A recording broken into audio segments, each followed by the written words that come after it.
Дзе вы адбывалі зняволенне? Так, на судзе было сказано, што мяне адвязуць у Новополацк. Так прагучала на судзе ў Рассонах, але пасля, як я ўжо трапіў на пастарунак раус у Рассонах, было адназначна вядома, што я еду ў Віцебск, і мяне адразу з Рассон адвезлі ў Віцебск. Так што я быў на ІВС, але гэта было на базе СІЗА-2 у Віцебску па вуліцы Гагарына. Хто сядзеў у камеры разам з вамі? Ведаеце, розныя людзі былі. Ці былі спасярод іх забойцы, ніхто не казаў і не хваліўся, што ён забіў там кагосьці.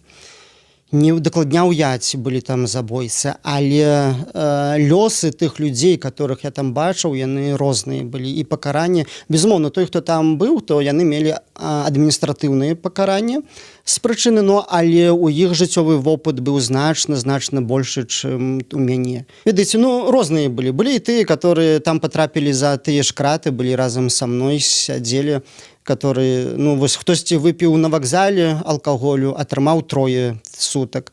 Хтосьці выпіў дома і паганяў жонку, за гэта ён атрымаў 7 сутак. А я як не выпіў, але на цвярозую галаву падумаў і сказаў тое, што думаю, і вось за сваё вольнадумства, за прапаведаванне Слова Божага я атрымаў 10 сутак. А перад гэтым таксама яны там, той, хто быў упершыню, там нікога я не бачыў. А вопыт быў максімальны, хіба што вось досвед быў у чалавека такі, што ён за сваё жыццё праседзеў 27 гадоў у розных турмах. 27 гадоў розныя былі яму тэрміны за розныя злачынства. Ён яшчэ сядзеў пры Савецкім Саюзе, недзе там у Расіі. І ў Беларусі, ведаюся, турмы абтаптаўшы. І былі вось такія людзі, так бы мовіць, аўтарытэтныя. Як да вас, святара, ставіліся непалітычныя асуджаныя? Ведаеце, вельмі добрае пытанне, і я сам з такім цікавасцю ехаў у Віцебск, калі мяне везлі пры суправаджэнні канвоя, і думаў, як жа там будзе ў тых вось камерах, з кім я буду. Але я быў вельмі пазітыўна здзіўлены, што вось гэтыя злачынцы, якія адседзелі хто 24, хто 20, хто 15 год, а хто там сістэматычна трапляе, былі там і тыя, каго я сустракаў раней, працуючы ў Віцебску па вуліцы Гагарына, которые прыходзілі на кухню есці, бо мы давалі дармовыя абеды гэтым людзям, якія валацужнічаюць. Вось гэтыя людзі ўсе былі розныя, але ўсе адносіліся з павагай да мяне. Ці закрануў вас у зняволенні COVID-19? Я не падчапіў на нарах ніякай заразы, у тым ліку не захварэў каронавірусам. Прынамсі, на сёння я так перакананы. Што праўда, мне дакучае яшчэ крыху мой кашаль, крыху баліць горла, але ж гэта маё хранічнае захворванне, і такім я ішоў на СІЗО, і такім я выйшаў. І падаецца, прынамсі, зараз я не магу сказаць, што я хворы на каронавірус. Тэмпература цела стабільная. Якія меры па прадухіленню захворвання людзей прымала адміністрацыя? Я не скажу, што там, каб зусім не пільнавалі здароўя чалавека.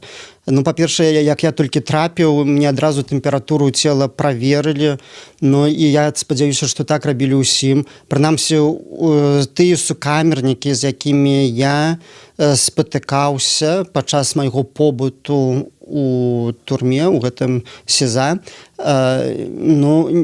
хіба ні ў кого не было падвышанай тэмпературы цела.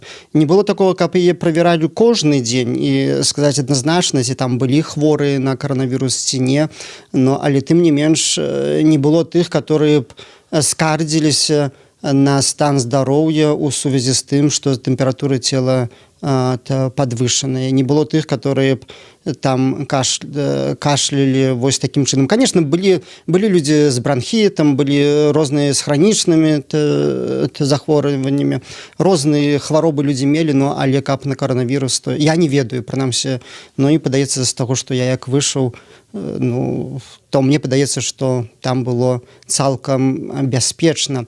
І з іншага боку таксама хацелася б адзначыць дзеля аб'ектыўнасці, што праводзілася праверка нашых камер кожны дзень, амаль кожны дзень, альбо там праз дзень, і была нейкая апрацоўка гэтых камер. Я не ведаю, на чым гэта абапіралася, толькі нас амаль кожнага дня выводзілі з камеры і праводзілася апрацоўка камеры, ну і пасля мы маглі заходзіць ізноў гэтую вось камеру. Ці гэта нейкае апраменьванне кварцавае ці іншае, я ў гэтым губляюся, но але вось само гэта было, да. Ці спрабавала адміністрацыя нейкім чынам папярэдзіць распаўсюджванне захворванняў?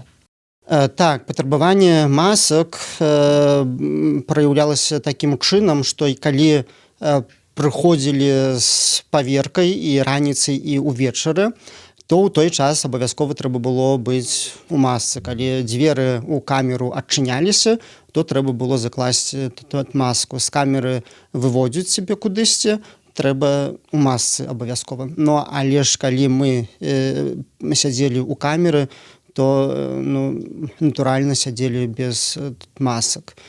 На такі шпацыр нас не выводзілі, сукамернікі мне тлумачылі гэта тым, што у нас адчыняецца акно ў камеры, а таму можна спацыраваць па камеры і дыхаць то паветрам чыстым. Но а той, хто курыў, то, на жаль, палілі цыгарэты беспасрэдна ў гэтай вось камеры. І хочаш ці не хочаш, я таксама вымушаны быў дыхаць той дым нікатыну. Гэта, конечно, для мяне было адным з такім найгоршых выпрабаванняў. Я як сам не палю цыгарэты, то сапраўды гэта для мяне было праблемай. Ну, але ж перажыў. Як гэта знаходзіцца ў камеры з курцамі, якія пастаянна паляць? Не, я як бы спрабаваў пераканаць. Я нават казаў, што калі хтосьці кінець курыць, я мандарыны ўсе свае аддам.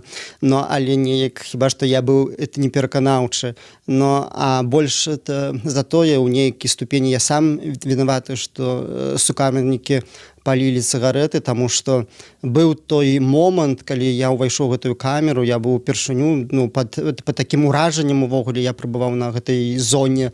Вось, ну і я як убачыў, якая ў камеры салідарнасць паміж сукамернікамі, паміж гэтымі злачынцамі, вось, як яны здольныя дзяліцца цыгарэтамі, я настолькі ўзрушыўся, што калі была магчымасць, я ведаў, што мне будзе перадача, і калі была магчымасць папрасіць, каб што мне перадалі, то сукамернікі сказалі, што прасі нам цыгарэты. Ну і безмоўна, я ўзрушаны іхнай салідарнасцю, ну і маючы такога хрысціянскага духу ў сэрцы, я папрасіў цыгарэт па максімуму і забяспечыў сукамернікаў нармальнымі цыгарэтамі. Канешне, яны былі шчаслівыя. Для дабра іншых я здольным быў, но але і не шкадаваў, таму што, ведаеце, я разумею, як мне цяжка, калі я не палю сам і дыхаць гэты дым, удыхаць нікатыну.